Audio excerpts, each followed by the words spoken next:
but apparently it was a big deal to him. I learned later from one of the team members that I had seriously insulted him by giving this feedback in front of the team. He felt humiliated and worried that he was going to get fired, so he decided it would be better to quit first. It took me completely by surprise. As this situation suggests, the first simple strategy for giving negative feedback to someone from a culture in Quadrant D is don't give feedback to an individual in front of a group. This rule applies even if you use a lot of soft, cozy downgraders or rely on a joke to lighten the mood. And yes, it applies to positive feedback as well.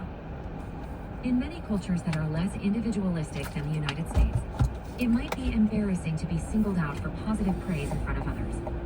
Give your individual feedback to the individual, and give only group feedback to the group. A second powerful tool for giving feedback to those from Quadrant D, especially those from Asian cultures, is the technique of blurring the message. People from most Western cultures don't like the idea of making a message blurry. We like our messages short, crisp, and above all, transparent. But blurriness can be highly effective in many Asian cultures if it is used skillfully and appropriately, as I discovered early in my career. I had been working as a consultant for an international training firm for about a year. One of my programs was a custom-designed international leadership course for the large Swiss-headquartered food multinational Nestlé. I co-taught the program with Budi, an Indonesian consultant who had been with the company for decades and was close to the founders. He had a reputation as a highly skilled trainer. But over the last couple of years, his classroom performance had been declining dramatically, much to everyone's chagrin. Let me also add that it was politically useful to have Budi on your side. As someone very well connected with the organization, he could open many doors if he liked to, and he had done so for many of his favorite colleagues in the past. With all of this in mind, I winced when my contact at Nestlé gave me quite clear feedback that they wanted to eliminate 2 of the 3 sessions that Budi taught in the program based on mediocre evaluation ratings. I went home that evening with a knot in my stomach. When Budi heard that I was replacing his sessions with 2 sessions led by a more junior consultant, he was likely to be hurt and embarrassed. To complicate an already difficult situation, Budi comes from one of the most indirect cultures in the world, where giving negative feedback to someone older and more experienced is particularly difficult and painful. I didn't sleep well that night. The next morning, in an anxious stupor, I set up a lunch with a longtime Indonesian colleague and friend and asked her for advice. Thankfully, Aini introduced me to some strategies for blurring the message. The first strategy: give the feedback slowly, over a period of time, so that it gradually sinks in. In the West, Aini said, you learn that feedback should be given right here, right now. In most Asian societies, it is best to give feedback gradually. This does not mean that you beat the direct message in periodically again and again.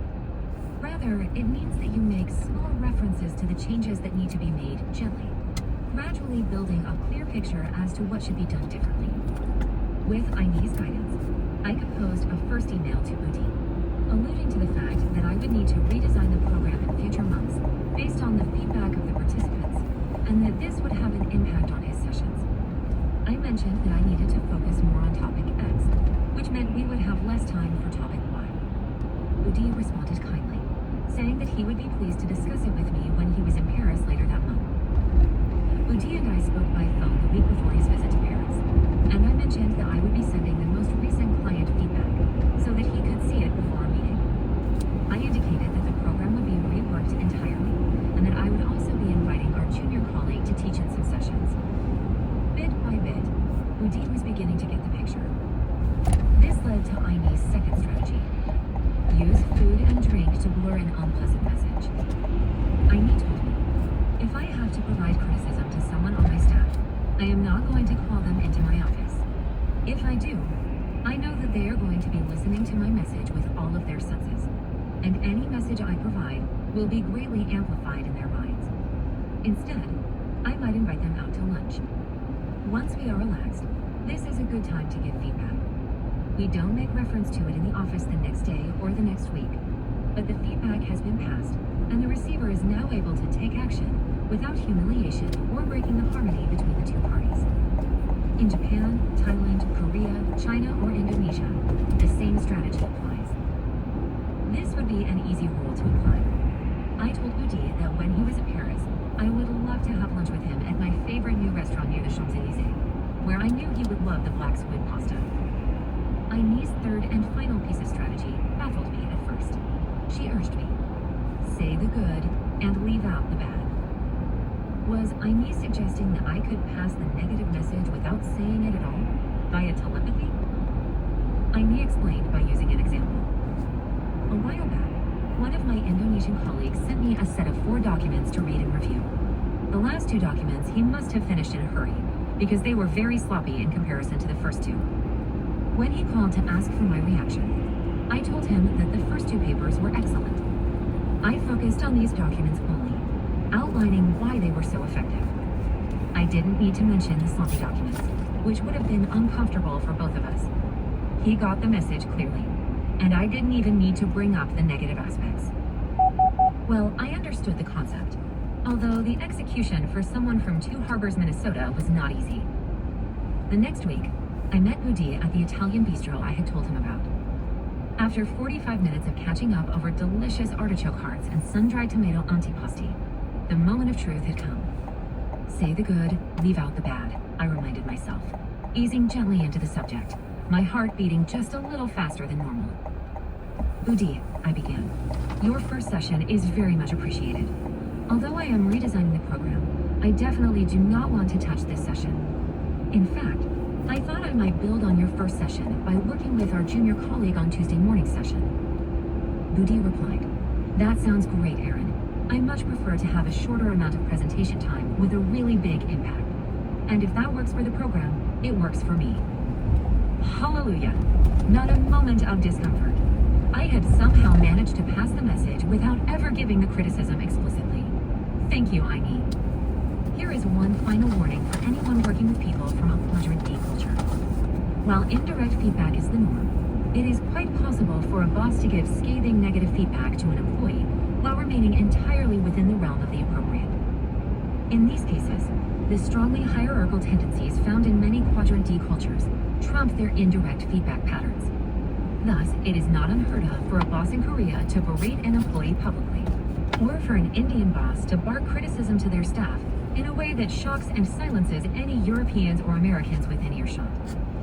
But you, the foreigner, should not try this. For your purposes, whether you are the mailboy, the manager, or the owner of the company, stick to the boring and leave the direct downward vertical feedback to those who call that country home. What does it mean to be polite? Martin, the Dutch manager we met earlier, explained to me once, in the Netherlands, we give feedback very directly, but we are always polite. I love this comment, because a Dutch person's feedback can indeed be both brutally honest, yet delightfully polite, but only if the recipient is Dutch. If you happen to come from one of the 195 or so societies in the world that like their negative feedback a bit less direct than in the Netherlands, you may feel that Martin's politeness is downright insulting, offensive, and yes, rude. Politeness is in the eye of the beholder. Giving feedback, especially when it's negative, is a sensitive business at the best of times. It can be made a lot worse if the person receiving the feedback believes he or she has been spoken to rudely. Precisely what constitutes rudeness, however, varies enormously from place to place.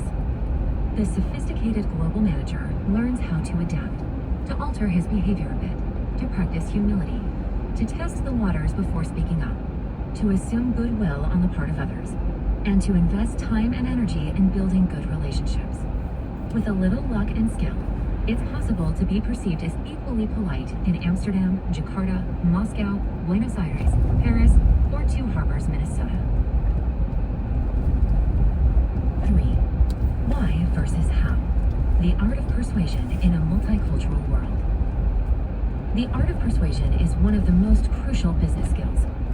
Without the ability to persuade others to support your ideas, you won't be able to attract the support you need to turn those ideas into realities. And though most people are unaware of it, the ways you seek to persuade others and the kinds of arguments you find persuasive are deeply rooted in your culture's philosophical, religious, and educational assumptions and attitudes. Far from being universal then, the art of persuasion is one that is profoundly culture-based.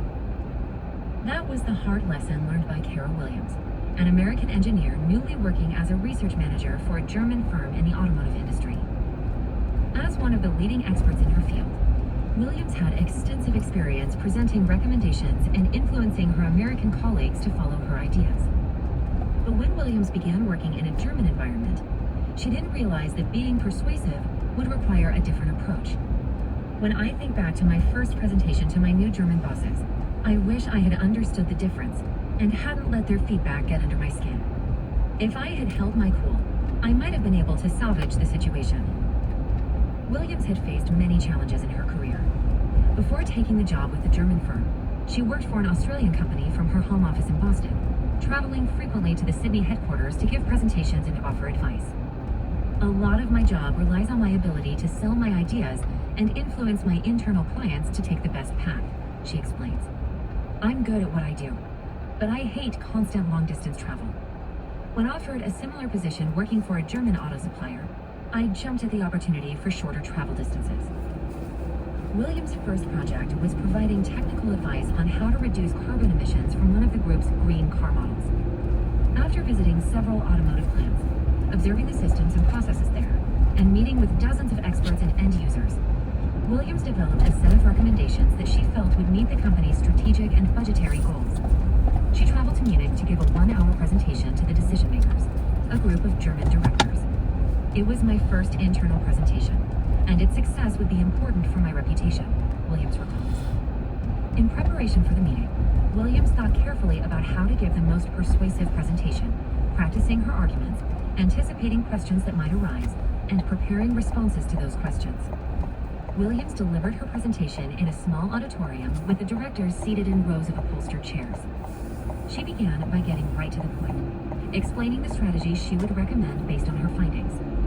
But before she had finished with the first slide, one of the directors raised his hand and protested. How did you get to these conclusions? You are giving us your recommendations, but I don't understand how you got here. How many people did you interview? What questions did you ask? Then another director jumped in. Please explain what methodology you used for analyzing your data and how that led you to come to these findings. I was taken aback, Williams remembers. I assured them that the methodology behind my recommendations was sound, but the questions and challenges continued. The more they questioned me, the more I got the feeling that they were attacking my credibility, which puzzled and annoyed me. I have a PhD in engineering, an expertise that is widely acknowledged. Their effort to test my conclusions, I felt, showed a real lack of respect. What arrogance to think that they would be better able to judge than I am. Williams reacted defensively, and the presentation went downhill from there. I kick myself now for having allowed their approach to derail my point, she says. Needless to say, they did not approve my recommendations, and 3 months of research time went down the drain. The stone wall Williams ran into illustrates the hard truth that our ability to persuade others depends not simply on the strength of our message, but on how we build our arguments and the persuasive techniques we employ. Jens Huppert is a German director at the company Williams worked for. Having lived in the United States for many years, he had experienced similar failures at persuading others, though the cultural disconnect ran in the opposite direction. Huppert recalled the problems he'd had the first few times he tried to make a persuasive argument before a group of his American colleagues. He'd carefully launched his presentation by laying the foundation for his conclusions, setting the parameters, outlining his data and his methodology, and explaining the premise of his argument. He was taken aback when his American boss told him, "In your next presentation, get right to the point. You lost their attention before you even got to the important part." Cooper was unsure. These are intelligent people, he thought. Why would they swallow my argument if I haven't built it carefully for them from the ground up? The opposing reactions that Williams and Huppert received reflect the cultural differences between German and American styles of persuasion.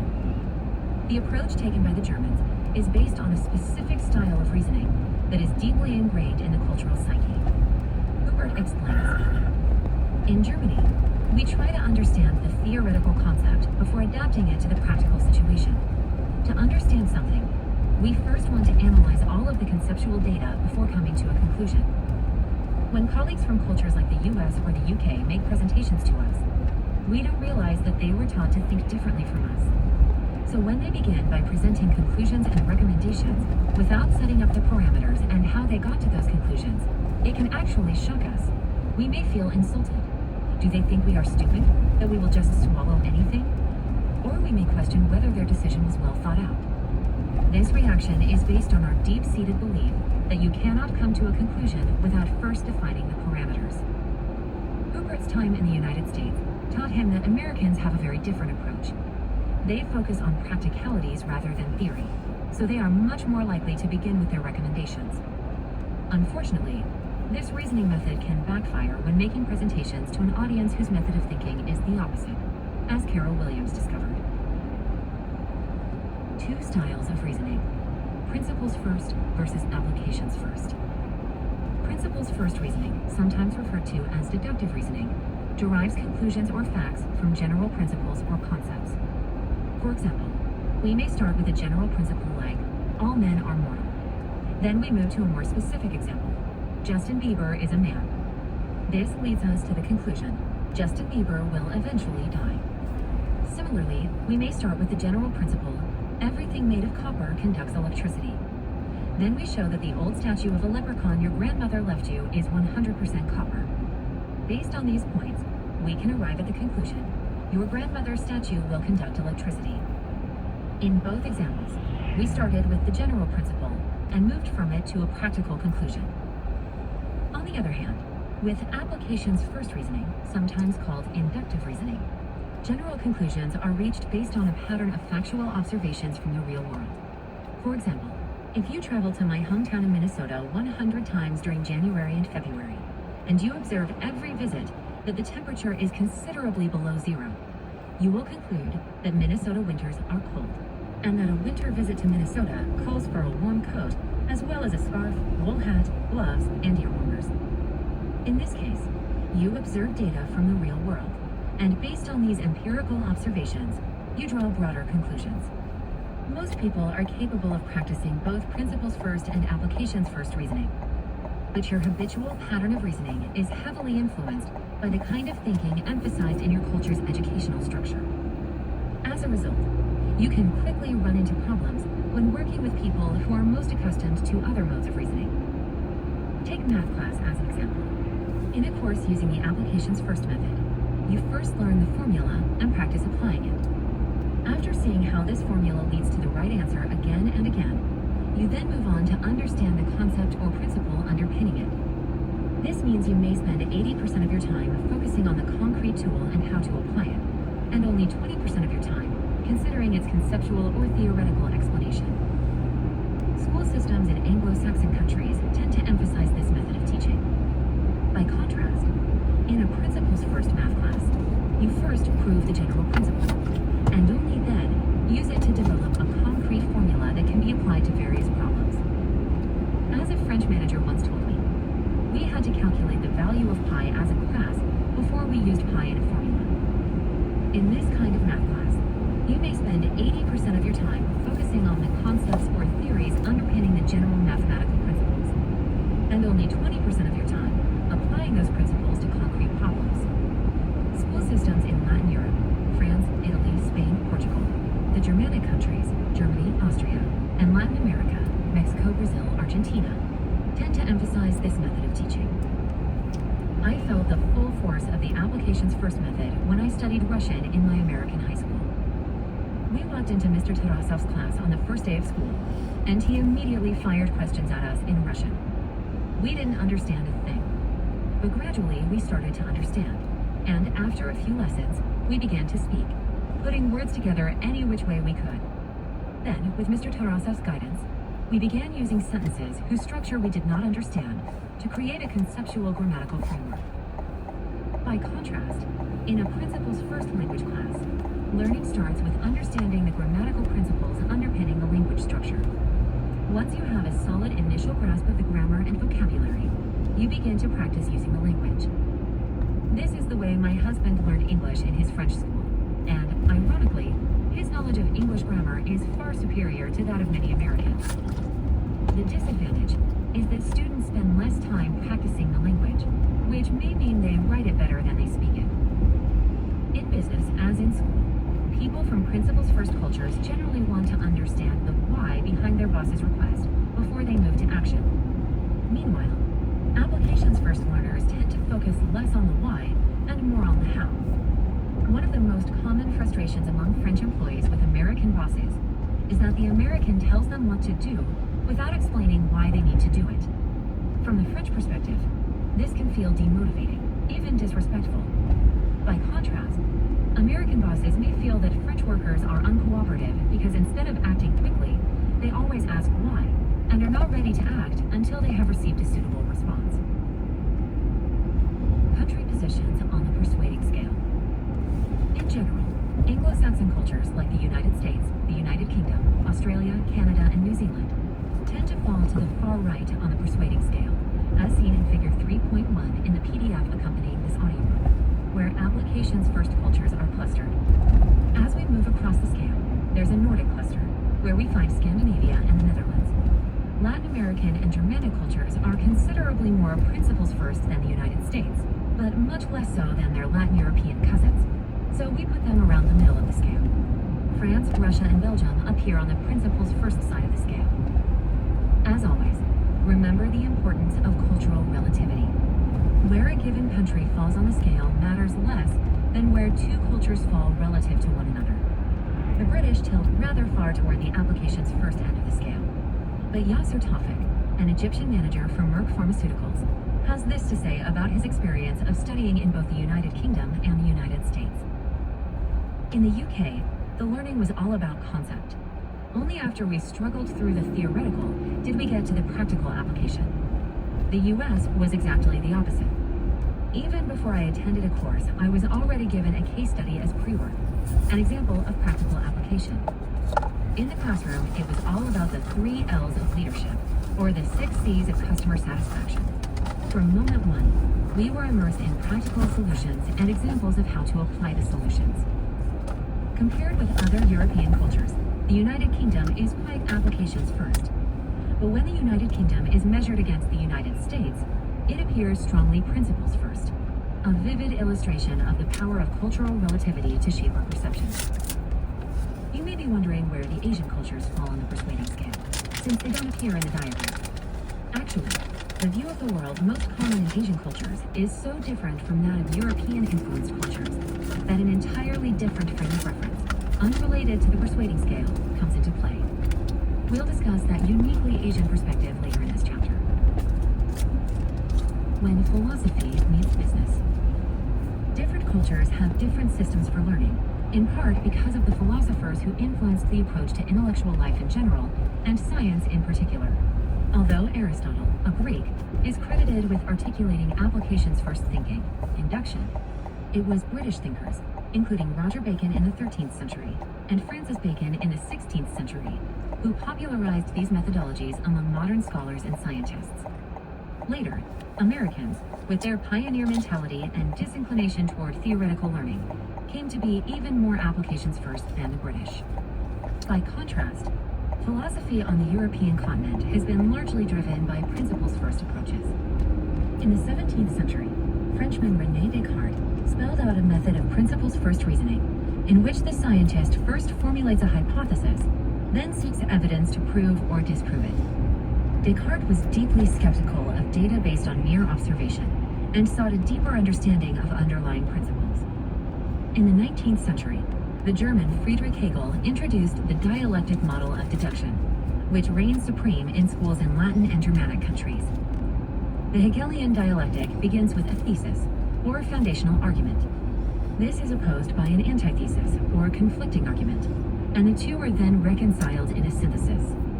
Clear examples of applications first and principles first reasoning styles can also be found in the legal systems of different societies. The British and American systems are based on common law, in which a judgment in one case sets a precedent for future cases, a clear example of applications first thinking. By contrast, most European Union states use the civil law system that originated in Roman law and the Napoleonic Code, in which a general statute or principle is applied on a case-by-case basis, mirroring the principles first approach. Interestingly, Scandinavia uses a hybrid legal system that does not fall neatly into either camp. Note the middle position of the Nordic countries on the persuading scale. As we've seen, the way different societies analyze the world depends on their philosophical roots. These, in turn, define how we learn in school and how we behave as adults at work. It's what Frenchman Stéphane Baron realized when he found his highly persuasive writing was not having much effect on his British colleagues. A graduate of the prestigious Polytechnique Engineering School, now on the fast track at a large French industrial company, Baron was working for Michelin in Clermont-Ferrand, France, as part of a global team whose other members were located mainly in the United Kingdom. Baron recalls, "My British colleagues were not reading many of my emails, especially the most important ones. It was starting to annoy me. I liked my British colleagues a lot, and when we were face to face, we had a great connection. But I had multiple indications that when I sent emails to my team, they simply didn't read them. And I knew the British were big email writers themselves, so I didn't think it could be cultural." For example, Baron recalls carefully crafting a persuasive email written to propose a number of key changes to company processes. The structure of his message looked something like this. Paragraph 1 introduced the topic. Paragraph 2 built up his argument, appealing to his teammates' sense of logic and developing the general principle. Paragraph 3 addressed the most obvious potential concerns with Baron's argument. Paragraph 4 explained Baron's conclusion and asked for his teammates' support. Well educated in one of the most principles-first cultures in the world, Baron instinctively followed the dialectic method so carefully taught in the French school system. Notice how his second, third, and fourth paragraphs neatly present the thesis, antithesis, and synthesis Baron developed after much pondering of his topic. On reflection, however, it's pretty obvious why Baron's British colleagues did not read this email. Raised on the application's first principle of get to the point quickly and stick to it, they got through paragraph 1 and, seeing no clear point up front, moved the email message to their read at some undefined date in the future file. If Carol Williams and Stéphane Baron had a better understanding of the applications first and principles first cultural tendencies, they would each have had the chance to be a good deal more persuasive. If Williams had realized she was presenting to an audience of principles first Germans, perhaps she would have begun by presenting the parameters of her study and explaining why she chose this specific study method. She might then have introduced specific data to show her reasoning before presenting conclusions and recommendations. She wouldn't have needed to spend 30 minutes building her argument. 5 solid minutes describing her method before jumping to her results would probably have created a lot of buy-in. In addition, if Williams had recognized the crucial role of the antithesis, the counterargument, in the deductive process, she might have welcomed the challenges from her audience as a sign of interest instead of a lack of respect. Similarly, if Baron had realized he was writing for a group raised on applications first approaches, perhaps he would have started his email with a few bullet points summarizing his proposal and explaining what he needed from the group. He might then have continued with a bit of background data, presented briskly, with the recognition that shorter is sweeter for people with an applications-first orientation. Baron subsequently learned this lesson. One British colleague told me that if my email doesn't fit on the screen of an iPhone, it risks not getting read. Baron laughs. That's the test I use now before I send out my email.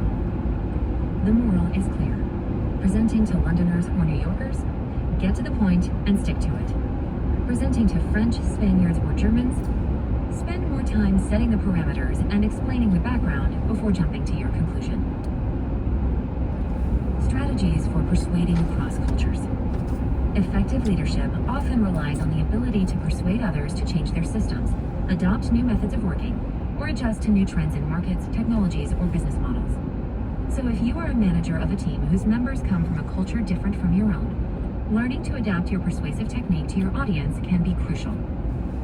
Jorge da Silva, a Brazilian engineer with a steel company headquartered in southern Brazil, explains how he learned to use a different approach when seeking to influence a new team of colleagues located in Houston, Texas. We had developed a new method for monitoring safety risks in our plants that was working beautifully and required less oversight than the status quo. Our Latin American offices were in the process of adopting the new method, but our US office was resisting. They felt the method they used worked fine. We kept trying to explain to them why the new process was so important. However, we didn't seem to be persuading them. So we developed a very detailed presentation that explained slide by slide the key concepts addressed in the new method. But the more detailed we became, the less responsive our American teammates were. Finally, I called one of my colleagues in the US, Jake Cutterly. I went to undergraduate school with Jake in Sao Paulo, and have had a great relationship with him for years. Jake asked, "Have you tried showing the decision makers in the American office an example of what could happen if the new process is well implemented?" Based on this discussion, we invited 2 of the American decision makers to our Brazilian plant to witness how the new safety process worked. We took 2 days to show them around the plant, to have them interview the workers on the assembly lines, and to review the production reports. They got a really good look at the process in action, and they asked a lot of questions. And when they got back to the US, they got the ball rolling. Now we have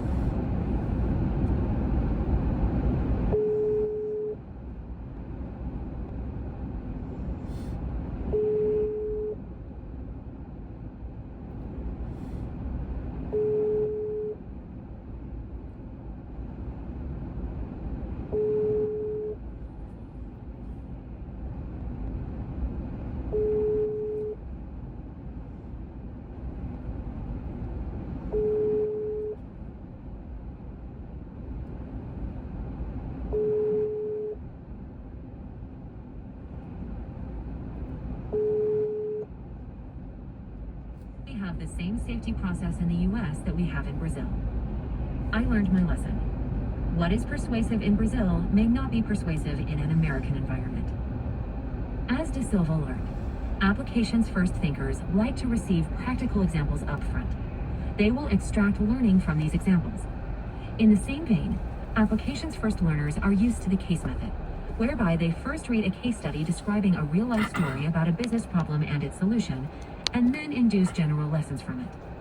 Principles-first thinkers also like practical examples, but they prefer to understand the basis of the framework before they move to the application. And for anyone raised in a principles-first culture, the American case method may seem downright odd. One Spanish executive told me, "In Spain, we have had it drilled into us since we were young that every situation is different, and you can't assume that what happens in one situation will happen in another. So when we are supposed to review the situation of one specific protagonist and extract general learning points, it may feel not just weird, but even a bit dumb. Shifting your persuasive style to match the preferences of your audience can be a bit challenging. However, it is still more complicated to choose the best approach if you have Brazilians, Americans, Germans, and French all attending the same presentation." As Jens Hupert, the German manager working with Kara Williams in the automotive industry, says, "My reality today is no longer a neat group of American or Germans, but a large mix of participants from around the world." The best strategy for managers in Jens's situation is to cycle back and forth between theoretical principles and practical examples. Provide practical examples to capture the interest of your applications-first listeners. The principles-first participants will enjoy them also. But you may find the latter asking theoretical questions, and while you are answering them, the applications-first learners get bored. Try ignoring their boredom for a moment. Avoid the temptation to push away conceptual questions, as you risk sacrificing the interest and respect of your principles-first audience. Instead, take the time to answer the questions well, and then quickly provide a couple of practical examples to recapture the waning attention of the applications-first students. You may find that no matter how well you shuttle back and forth, it will be difficult to satisfy all of your listeners all of the time. But if you are aware of the persuading scale and the challenges it presents, you can read the cues from your audience more clearly and react accordingly. The same differences that make it hard to persuade a multicultural audience can also make it difficult to improve collaboration among members of a multicultural team. Such teams are often much slower to make decisions than monocultural ones. And if you consider the persuading scale for a moment, it is easy to see why. If some team members are using principles-first logic, and others are using applications-first logic to reach a decision, this can lead to conflict and inefficiency from the beginning. To make matters worse, most people have little understanding about the logic pattern they use, which leads them to judge the logic patterns of others negatively. If the performance of your global team is suffering because its members are operating at different ends of the persuading scale, consider the following strategies. Build team awareness by explaining the scale. Have everybody listen to this chapter and discuss it during a team meeting. A cultural bridge can help a lot. If you have team members who are bicultural or have significant experience living in different cultures, ask them to take responsibility for helping other team members. Understand and adapt to one another's behaviors. Patience and flexibility are key. Cross-cultural effectiveness takes time. Developing your own ability to recognize others' reactions and adapt accordingly will help you to be increasingly persuasive and therefore effective when working internationally. Holistic thinking, the Asian approach to persuasion. Across Western countries, we see strong differences between applications first and principles first patterns of thinking. But when considering the differences between Asian and Western thought patterns, we need to use a different lens. Asians have what we refer to as holistic thought patterns, while Westerners tend to have what we will call a specific approach. I ran into the Chinese holistic pattern while teaching a course for a group of 17 top-level Chinese executives, preparing them to work in Europe. They came from different Chinese companies and different regions of China. 4 were women. 6 lived in Poland, Hungary, and the Netherlands, and the rest in China. Although some spoke English, I taught the session through simultaneous translation into Mandarin. I started by covering the communicating, leading, and trusting scales, the latter 2 of which we'll discuss later in this book. The audience was so enthusiastic that they took photos of the classroom and my slides, and even recorded video clips on their iPhones. I then asked them to break out into groups to discuss how they might handle different attitudes about confrontation on a global team consisting of French and Germans, who see confrontation as a key aspect of the decision-making process, and Chinese, who see confrontation as an affront to team relationships. They discussed the issue animatedly in their separate rooms, and came back to the classroom for the debriefing. We started by asking, what steps should the team leader in this case take to manage different attitudes toward confrontation on the team? Lily Lee, a bird-like woman with thick glasses and a pleasant smile, who had been running operations in Hungary for 2 years, raised her hand. Let me give my thoughts. In Hungary, we have people from many different countries, from all over Europe in fact. The trusting scale has been a big challenge for us, as the Hungarians do not take the same time to build personal relationships as we do in China. Let me explain some of the negative impact of not having a trusting relationship in our organization. Now I was a little confused. Est-ce que ça me prend un sac de ski? Moi? Mais toi, je sais pas, qu'est-ce que ça te prend? Hein? J'ai pas des bons équipements. Ah non? Je pensais que c'était des bons équipements que t'avais loués. Non, mais je parle.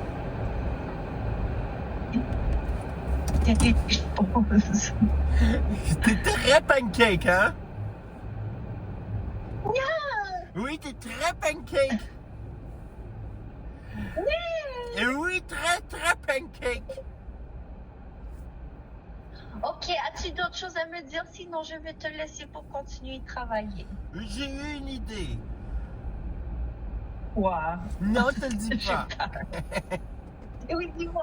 Non, j'ai eu une idée, puis je te le dis pas. Milan! Non, parce que Tu vas me faire une surprise? Non, mais je sais pas trop. Je me demandais. Je pense pas que je peux te faire une surprise avec cette idée-là. Oh, c'est quoi? Non, je ne te dis pas. Dis-moi ce soir qu'on se colle. Non, mais je te dis pas parce que sinon, il y a des chances que je sois dans le trouble. Qu'est-ce que t'as fait? Dis-moi, j'ai peur. Non, j'ai juste une idée, j'ai rien fait. Dis-moi l'idée. OK. Mais l'idée, c'est... je réfléchissais à qu'est-ce que tu as fait. Qu'est-ce que tu as fait pour faire ton grand vidéo populaire? Puis après, tu as regardé toutes les autres. Puis et toutes les autres filles pour leur vidéo populaire. Puis ça, j'aimais beaucoup l'idée. Fait que là, je réfléchissais. Puis là, après, le vidéo le plus populaire de Kathleen V, c'est How to Make a Girl Squirt. Oui. And then I was thinking, maybe I could teach you how to make Kim squirt.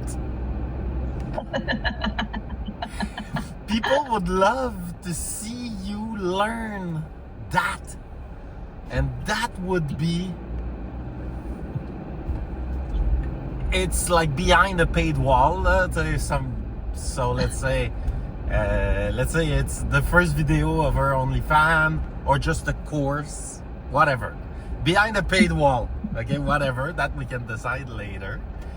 And that was my idea, and I thought it was very funny. Yes, funny. And because you would try, and I would teach you, and I would and we could do like how to make a girl squirt, my experience, and you could do a video on it saying like, hey, this is the PG version, but if you want the real version, bam!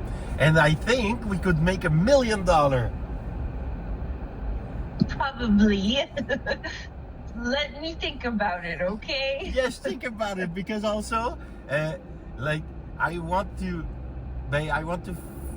have a strategy with Kim, or not do anything. Like, I had a meeting with her, and she's kind of down for whatever. But she is also like kind of she's very loyal, so she is thinking like she would prefer you being there at the beginning. So I was thinking also like, that solves the problem. What does that mean though? Preferred me to be at the beginning there, or what? I don't know, like she's kind of like, she doesn't want to get in trouble.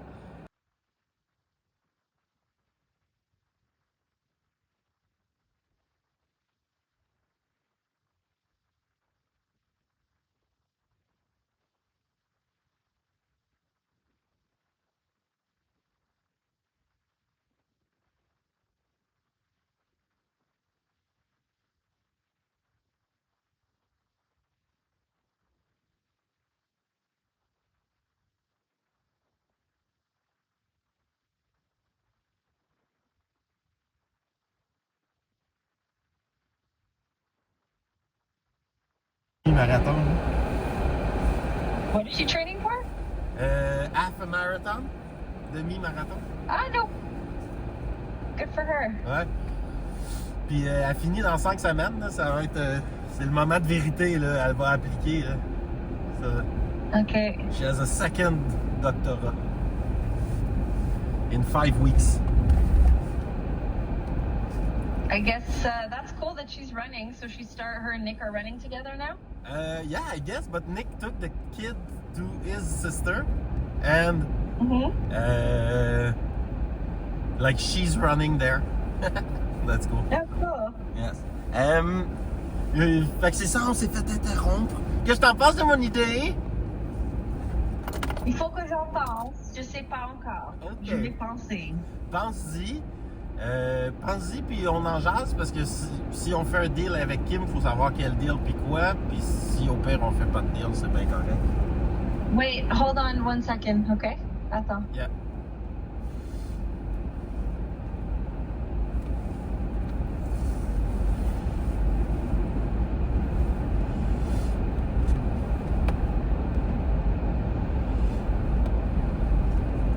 Attends 2 minutes, il faut que je cherche quelque chose dans la porte. OK.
about exactly? Is like her offering conditional on the fact if I make her squirt on camera or not? No. We didn't talk about that. I thought about it yesterday or something.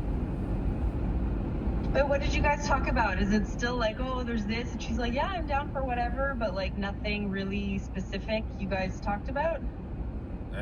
Kind of, but it was kind of like from her perspective, it's like right now I have chômage and we have kind of an opportunity to start with very like low money or no money. So I would say we didn't talk like about I talked about like the specifics, but I told her that we couldn't get it right the first time, so we have to talk and modify and talk and modify and talk and modify. It's too new, the parameters are too vague, so I was like, I'm comfortable with vague at the beginning. Are you? She was. And then it was like, what do we do? And what do we do? And when do we start? And where do we start? Was also for her, she was like, I'm sleeping in couches right now, so I don't have access to to a filming space, let's say. Yeah. So that's what we talked about. And I showed her examples of what I had in mind, which are the same examples I showed you, of like ex-porn stars not doing porn anymore and just Twitch streaming, and from the Twitch they have like most of their free content, and then they stop streaming and they do their only fan content, and at the end there's like, that's it, there's a thing.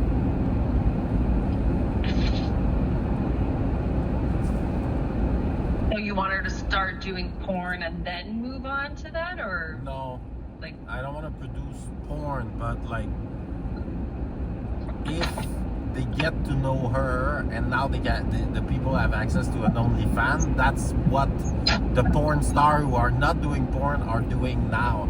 And that's the thing that I was trying to have you do when in Thailand. I was trying to have you stream, remember? yeah. Yes. So I showed her the same inspirations that I had, that I want to try. And then like we brainstormed on like ideas and people and like stuff. And so she's down. So from her perspective, she's down for whatever. Nothing really changed from what we talked about. Let's say she's like, I'm down for whatever. What do we do, and when and where do we do it? Like that was her. So we ended up with more questions than answers. So it was kind of like, bon, let me think about it and talk to Ali. And she said, yes, la reine, faut que la reine soit. Je sais plus trop quoi. Elle dit la reine. Elle aime bien ça, le personnage de la reine, puis elle veut pas être la reine.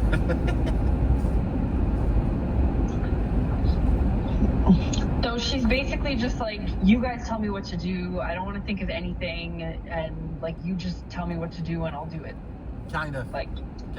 She coming up with anything on her own? Like, does she have any ideas? Does she have any like initiative to like, maybe we could do this, maybe we could do that, or no? She's just like, tell me, guide me, It's like manage me. It's more manage me. It's like the subtext is kind of like, you seem to have like you're the big brain. Do your big brain thing, and I'll follow your lead. But she's like, I can't be like Ali and talk to the camera. So she's like, I don't want to do that. Which is also like, yeah, but streaming. She's like, streaming is fine. Interacting with the chat, that's fine. So perfect. That's it. That solves it for me. And then she has an iPhone 15. That's also kind of nice. And so from her, like, if you're searching for guidance from her, you won't find any. It's more like, I don't want I'm down for anything, but I can't talk to the camera and be like all like Ali does. But for the rest, say making sexy time-lapse style content, whether I'm naked or not, for me it changes like nothing. It's like a bathing suit minus 1 inches. So she's down to like be naked, have sex, be a model for us to have fun, whatever. Elle game de nous donner des minouches. Fait que tu sais, comme les vidéos des massages, là, I received a massage in Thailand. Elle est down de n'importe quoi. Là, elle est down aussi qu'on teste des affaires. Okay. So if you're looking from perspective from her, you won't find any. Let's attack it from another angle. I understand that. It's just kind of like I have enough work and challenge like planning my own content, so it's like to plan Kim's content, you know, and like to like it would be nice if she would be like somewhat excited and be like, oh, we can do this, and not just be like a dead vegetable and be like, just tell me what to do, you know what I mean? Like that's but okay, well, she's kind of like semi-excited, but she's also like, she understands like that she didn't spend the last 3 years thinking about it and analyzing data. So if you're looking for some like type of happy Kim, maybe I can trigger that. But it's like she was like excited in her own way. yeah. So Well, I have to think, like, let me think for a bit and see, like, what your question is basically, like, what do we do with her, or, like, how do we introduce her kind of thing? Like, hey, what? no, the first question is, do we do something with her or not? That's the first question. Because not doing something is totally fine. And, like, if it's something that ruins the energy, like it often does, then I'm kind of like, why would we do something? Right? And in your culture, you try to communicate the negative feedback between the lines. So maybe you're trying to communicate negative feedback between the line to me. Like, I don't want to do this, but like read between the lines. In the quadrant, you're in quadrant A.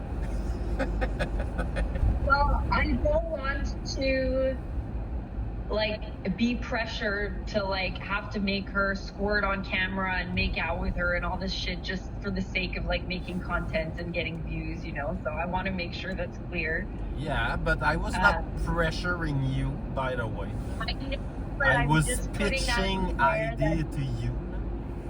if it comes naturally, then okay, but not like, you know, because I don't know, like, it's all fine and dandy when she's like, I'll do anything, but like, what does that mean? Are you willing to have sex with a fucking donkey on camera? Like, obviously you have limits, but like, No, none of you have actually said, like, are you willing to fuck on camera? Are you willing to show your pussy on camera? Are you willing to, like, That, yes. you know what I mean? Like, But I told her I didn't want to produce porn. I don't want to produce porn.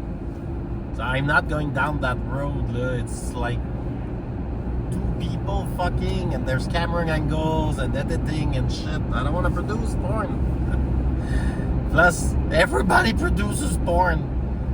So I'm not interested in that. So, like, she doesn't have to set those limits because she knows that I don't want to produce that type of thing. So it's kind of like, she can be a sex toy tester for me. well, that's it. Yes, exactly. On camera. On Because I camera. don't do that on camera. Yeah. But also, like, is it gonna create problems between us? Because now she's like thinking, where do I do that? And I'm like, I need to set her up, and I don't want to have problems with you. Well, you're thinking, like, for her to go to the auberge in the meantime? That's the thing. I'm thinking, yeah, at the auberge, but now I'm on the phone with her trying to tell her, like, press that button, not that button, press and hold. So I'm like, this is not fun. unless I'm there at the auberge, or it's something else, it's somewhere in Montreal. And then it's easier for me to set up the initial process. But I'm thinking that's for sure. And I also thinking if you're jealous, I don't want to do it. I'm not jealous, but that's for me to manage and for also you to make sure that you don't make me jealous. Okay, but it's just my perspective. I'm a big bear with money, and I want to throw money at Petit Pit for them to give me minouche. It's true. There are little toys. That's what they want to be. And then I don't want that to create problems. Yeah, but you want Kim to be one of those people? Probably. What? I don't know if I like that. We have a relationship with this person. It's like you invent stuff that we have with her. For me, it's different. I'm I just want fun with my little toys, and I do not want a second girl. Oh, you didn't let me finish. I just want fun. I don't know which friend of yours I would name, but let's say I want to just have fun with X person, and then you'd be like, I'd be like, yeah, but for me it's whatever. It's chill. Who cares? But let's all still hang out, and I'll still have sex with him after or whatever. But it means nothing to me. But he's your friend, and you see him all the time. You're I don't know. Why? It's already creating problems. Well, I said there was none, but then you're saying you want to have minouche from her and you want to do stuff with her. I told you I wanted her to give you minouche as well. Yeah, but I said I don't necessarily want minouche. I know, massage is okay, but I'm not interested in sexual relations with her. Okay, fine, but me, I'm interested in the massage and maybe the happy ending. I'm very hungry and low on sugar right now, so can I please end this call and I eat something and we resume the conversation after? Yes, salt, sugar, water, and 15 minutes. Yeah. Oh, I didn't know. Oh, I'm sorry. Let's take everything back and we start again. Okay. Okay? Okay. But we always have Where are you going? We always have to finish the call with pancake and chocolate. Pancake and choco. No, change the energy. You told me you want to get happy endings from Kim. Oh, you're low on sugar. Let's not talk about that. Let's choco pancake. Yeah, but I don't know. I don't like that. It's just choco and pancake, and we talk about Kim later. Why can't you just get a happy ending from the woman in NDG there? I can also. Can we talk about another subject and we resume the conversation with Kim later when you have sugar and salt? Okay, then I need to go now because I also want to film. Okay, but just 10 seconds of choco pancake. Okay. Okay? Oh ouais! Tu me laisses partir dans la forêt? Tu me laisses partir dans la forêt tout seul? Oui. Tu peux aller skier sans moi. Tu peux venir me rejoindre, hein? Je peux pas, j'ai pas de voiture. Oh, tu peux pas prendre toi, Daphné? J'y demande sur le groupe chat. Non. Parce que tu trouves ça trop loin, puis toi, t'as pas cette énergie-là. Non, si j'ai faim, je t'aime, est-ce que je peux? Oui. Ok. Ok, je t'aime. Je t'aime aussi. Bye-bye.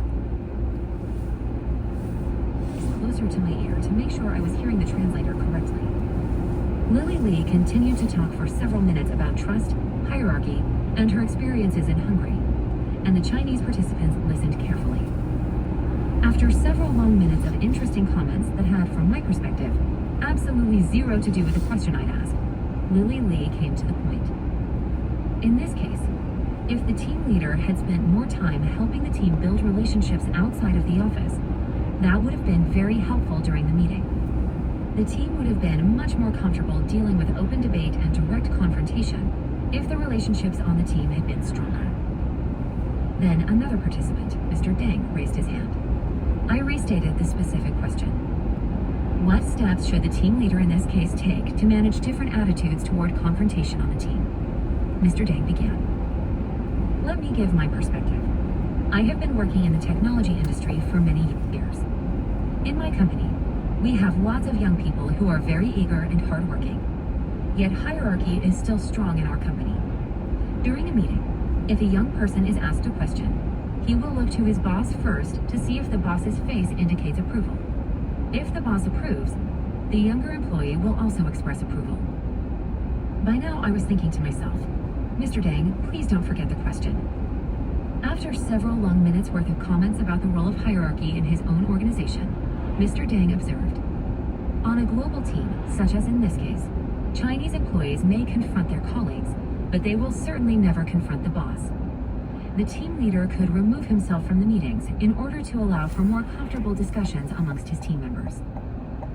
All morning long, the students' comments followed a similar pattern. After taking several minutes to discuss peripheral information, during which they would loop back to topics we had already discussed, they would then get to their point and come to a conclusion about the topic at hand. Gradually, it became clear to me that this behavior did not reflect the idiosyncratic style of one person or even of one group, but rather a wider cultural norm, one that has been revealed by some of the most intriguing research in the cross-cultural field. Professors Richard Nisbet and Takahiko Masuda presented 20-second animated video vignettes of underwater scenes to Japanese and American participants. Afterward, participants were asked what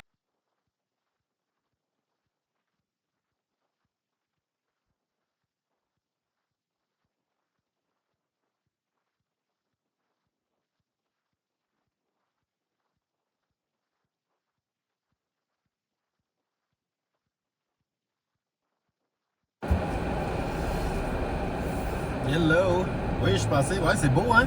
C'est beau dehors. Je suis passé en chemin pour skier à Bromont. Fait que je pensais dire bonjour.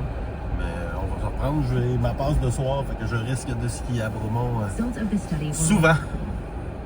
While the Americans mentioned larger, faster-moving, brightly colored objects in the foreground, the Japanese spoke more about what was going on in the background. In addition, the Japanese spoke twice as often as the Americans about the interdependencies between the objects up front and the objects in the background. As one Japanese woman explained, I naturally look at all the items behind and around the large fish to determine what kind of fish they are. In a second study, Americans and Japanese were asked to take a photo of a person. The Americans most frequently took a close-up, showing all the features of the person's face, while the Japanese showed the person in his or her environment instead, with the human figure quite small in relationship to the background.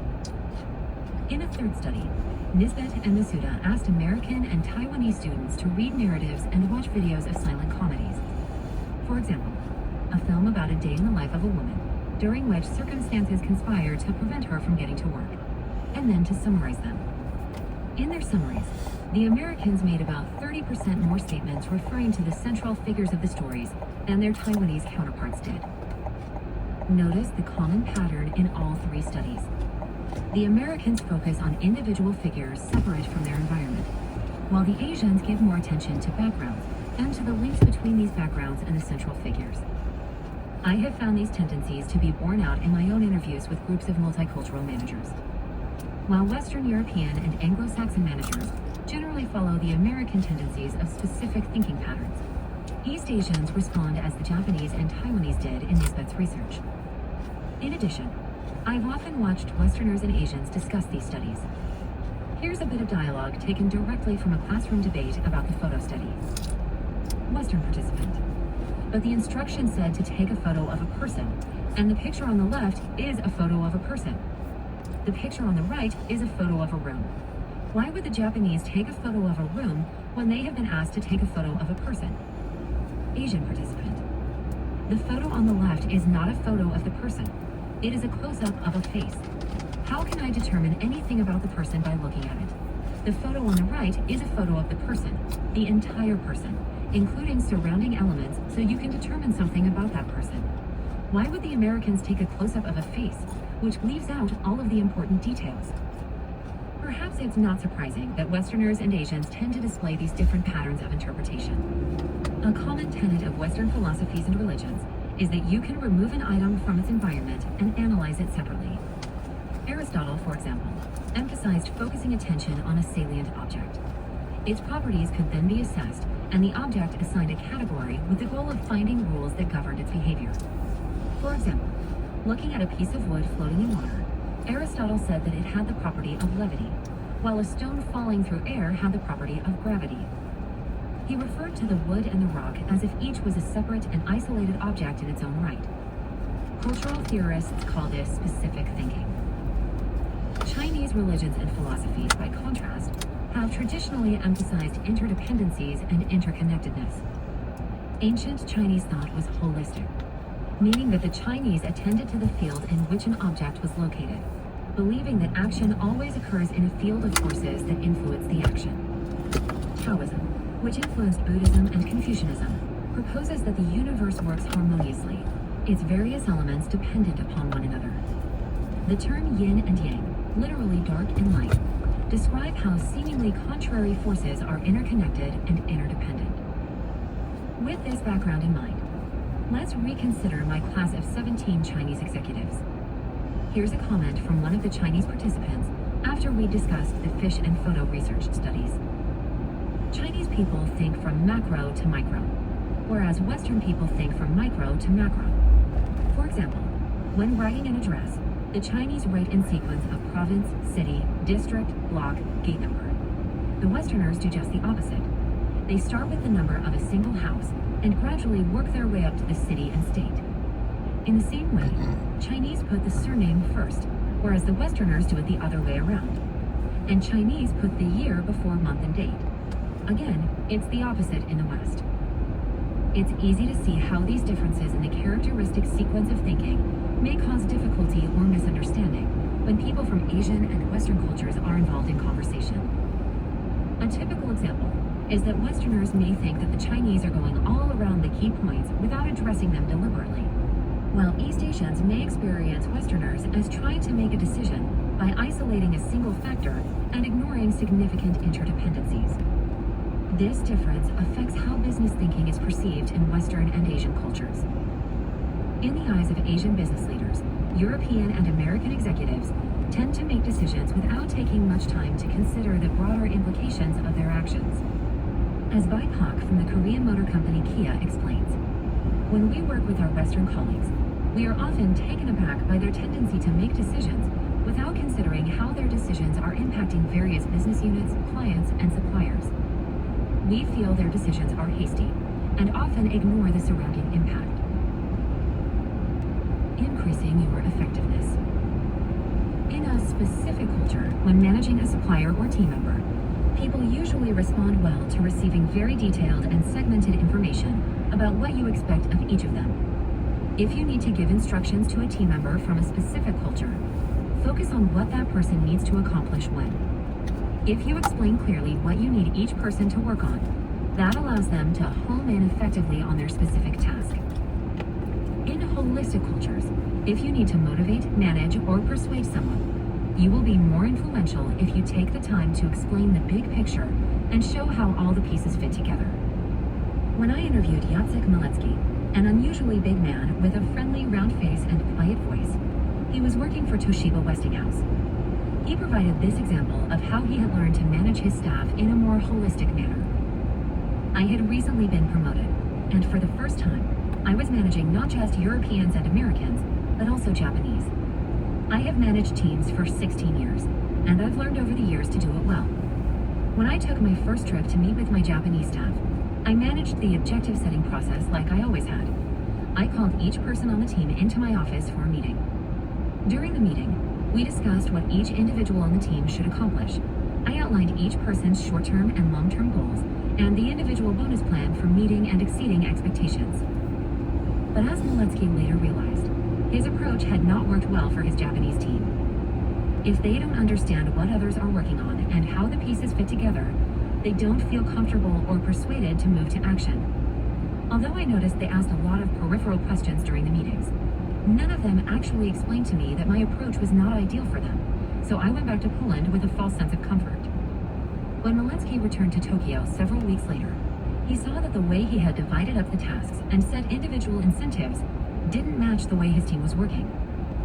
The team had spent a lot of time consulting with one another about what each person had been asked to do and how their individual objectives fit together to create a big picture. The team was now making good progress, but not in the way I had segmented the project. I learned that the type of specific division of tasks, as well as individual incentive plans, don't work well in a Japanese environment. The lesson Malensky learned is a good one for anyone who needs to manage or influence holistic thinkers.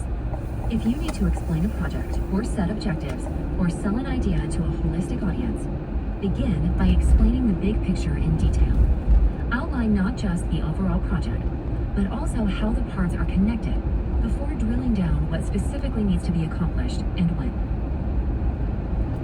Avoiding the pitfalls, reaping the benefits. With words like diversity and global all the rage, many companies are seeking to create multinational, multicultural teams in an effort to reap benefits in the form of added creativity and greater understanding of global markets. However, as we've discussed, cultural differences can be fraught with challenges. Effective cross-cultural collaboration can take more time than monocultural collaboration, and often needs to be managed more closely. Here are 2 simple tips that can help you realize the benefits of such collaboration while avoiding the dangers. First, on a multicultural team, you can save time by having as few people in the group work across cultures as possible. For example, if you are building a global team that includes small groups of participants from 4 countries, choose 1 or 2 people from each country, the most internationally experienced of the bunch, to do most of the cross-cultural collaborating. Meanwhile, you can leave the others to work in the local way that is most natural to them. That way, you can have the innovation from the combination of cultures, while avoiding the inefficiencies that comes with the clash of cultures. Second, think carefully about your larger objectives before you mix cultures up. If your goal is innovation or creativity, the more cultural diversity the better, as long as the process is managed carefully. But if your goal is simple speed and efficiency, then monocultural is probably better than multicultural. Sometimes it is simply better to leave Rome to the Romans. 4. How much respect do you want? Leadership, hierarchy, and power. What does a good boss look like? Try to answer the question quickly without giving it much thought. When you picture the perfect leader, is he wearing a navy Armani suit and a pair of highly polished wingtips? Or khaki trousers, a sweater, and comfy jogging shoes? Does she travel to work on a mountain bike or driving a black Ferrari? Is the ideal leader someone that you would naturally call Mr. Director, or would you prefer to address him as Sam? For Ulrich Gibson,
sa charrue pendant la nuit.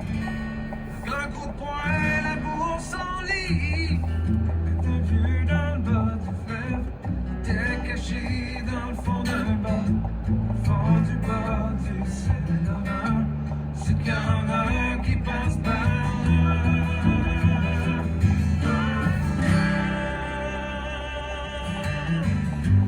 Quand tu es tranquille chez vous, si elle comptait les hivers, puis elle fait des affaires.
Regarde, je suis Should très... I open a Mint or a QuickBooks? I'm going to start putting my expenses in a spreadsheet, but I think it would be easier to do it in an app, no?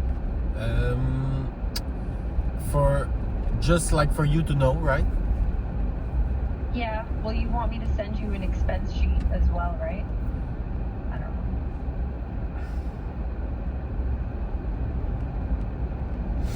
know. If we move back, Mint is for good spending habits, okay?